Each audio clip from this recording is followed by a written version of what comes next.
Hello everyone, welcome back to my channel. Welcome if you're new here. I've actually seen that a lot of you guys are new to the channel and to my videos, so thank you so much for joining. I hope you guys are enjoying the videos I'm putting out. I love seeing new faces around here and all the comments I've been receiving.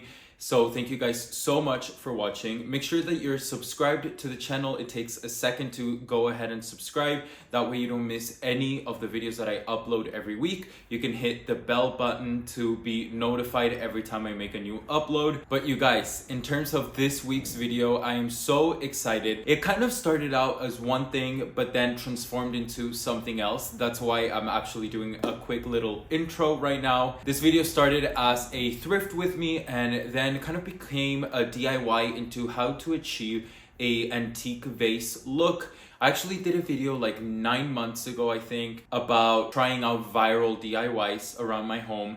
And one of them was actually how to achieve kind of like a vintage or antique vase look.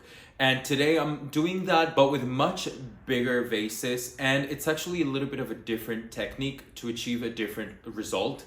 So make sure to stick around till the end of the video to see that DIY and how I created the final look. But without further ado, let's get right into the video.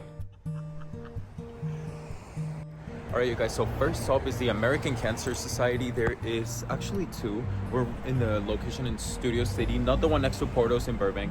And we're gonna see what's up. I'm here with Christian. I'm here with Christian. Look at these chairs. They're cute accent chairs. The lamp has been here for like a year. Nobody wants to buy it.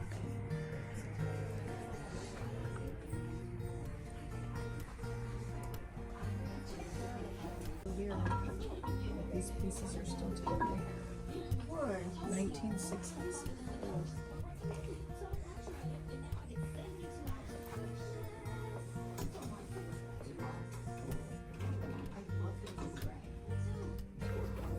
Look at all the china. That's something they look at the salt and pepper shakers.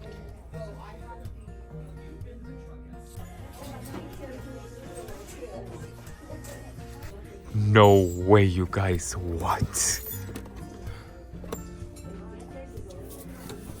Where's Lucy Lou? They took Lucy Lou. No, you guys, this is funny as fuck. I always joke with Christian that Charlie's Angel. I don't joke. It is the best movie ever. That's funny as fuck.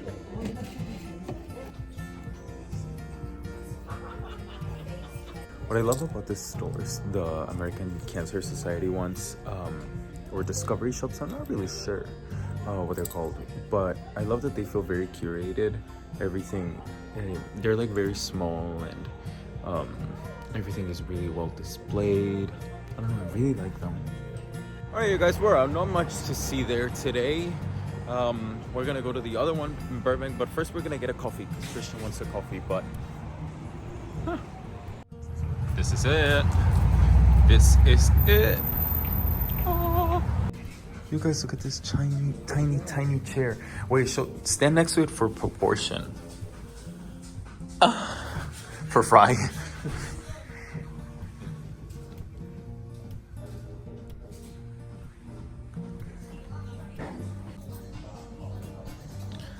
Are very interesting, you guys.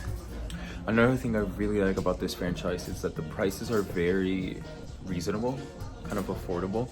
For example, these lamps are, well, these lamps are $70. They're a little bit on the pricier side, but everything else, I swear, it's very affordable. This is cute. Twilight Cottage. That's beautiful. How much is this? 176. God damn.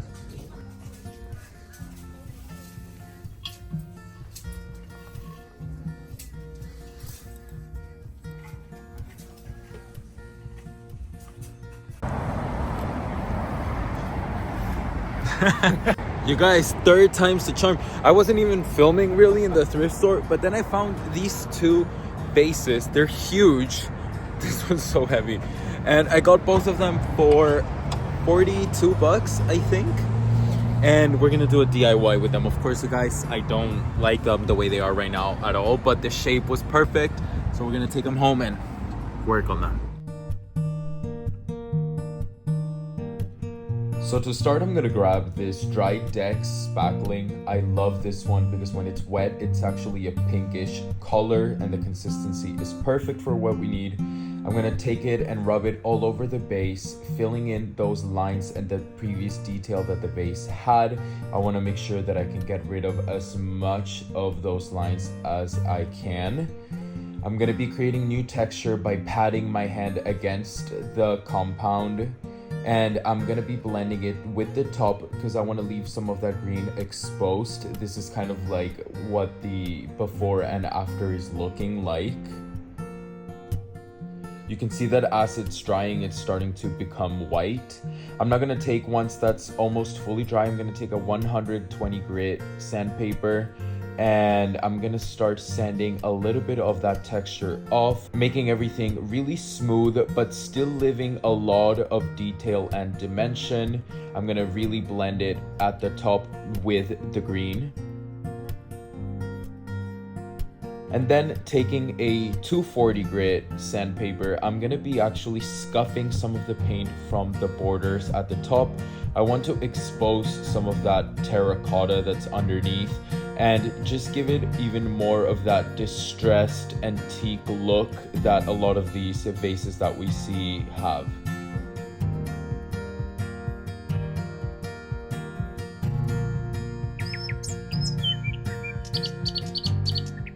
All right, you guys, it's the next day. I have my gloves on because we're now gonna do a trick with some mud.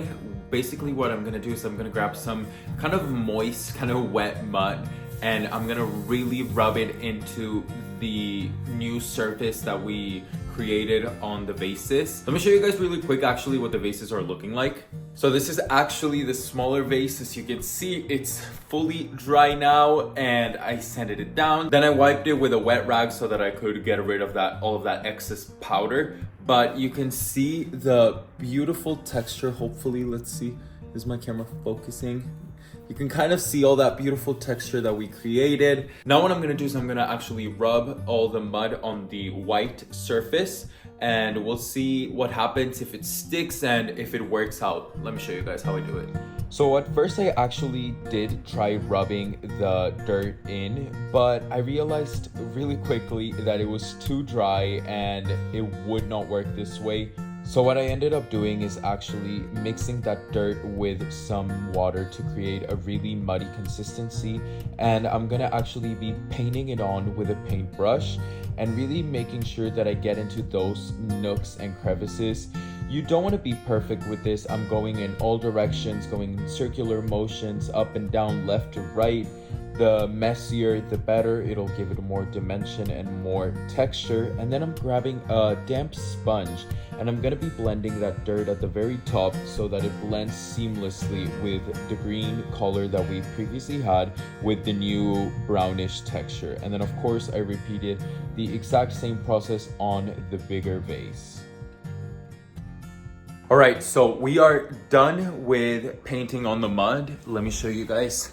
This is what they're looking like right now. They're fully wet. I'm gonna let them dry. It's gonna take a few hours, but once they're 100% completely dry, I will catch up with you guys and show you what they're looking like. See if we need to do a second coat of mud or if it's ready to be brushed off and they are complete. One thing that I do want to add really quick, you guys, is since I used a wet mud on top of the spackling that we had put on yesterday and let curate and dry overnight, it activated again because it got wet. So now I need to let it heal and dry completely. You could see a little bit of that pink coming through again because it was so wet. So it's gonna take a little bit longer than just the mud to dry. It needs to fully heal once again.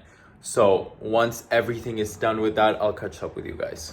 All right, you guys, so it's been a few hours and the mud has fully dried. I rubbed off a little bit of the excess dirt with a paper towel to see if I like the consistency or if I wanted to do maybe a second coat, but I am in love with how it turned out. So let me show you guys what it looks like right now. So this is the smaller vase. This is how it turned out. You can see a little bit of the green still peeking through on the top, and some of that terracotta orangey color where I kind of broke it and scrubbed off and sanded a little bit of the paint, and that beautiful texture that we created with the spackle and then with the dirt. You see, once it dries down, the color becomes much more clear and it resembles a lot kind of these antique olive jars, and I just love the way it looks and the texture that it brings into any space.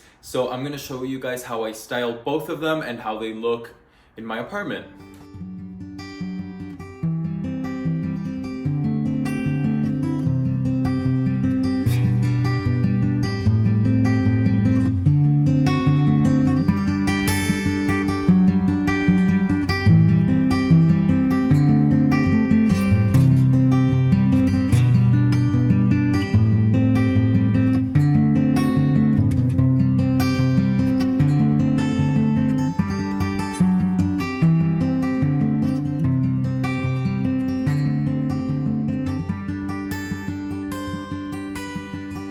Alright you guys, and that is it for today's video. Thank you so much for watching. I hope you guys liked how the DIY turned out, and I'll make sure to do another thrift with me, maybe a little bit more successful. We only ended up finding those 2 vases, but you know, thrift stores can be a little bit of a hit or miss, so it was a very realistic thrift with me. However, those are some of my favorite spots. I usually find the best things there, so hopefully next time I return, I can take you guys with and show you a few cooler finds. And let me know if you guys try the DIY and try to recreate it and achieve this antique or vintage vase kind of look, following some of the tips and tricks that I gave you guys. But yeah, that's it for this week's video. Thank you so much for watching. Make sure again to subscribe to the channel so you don't miss any of my videos, and like the video if you enjoyed what you saw today. Make sure to comment and let me know what you guys would like to see next from me, and that will be it for today's video. Thank you guys so much for watching, and I'll see you in the next one. Bye guys.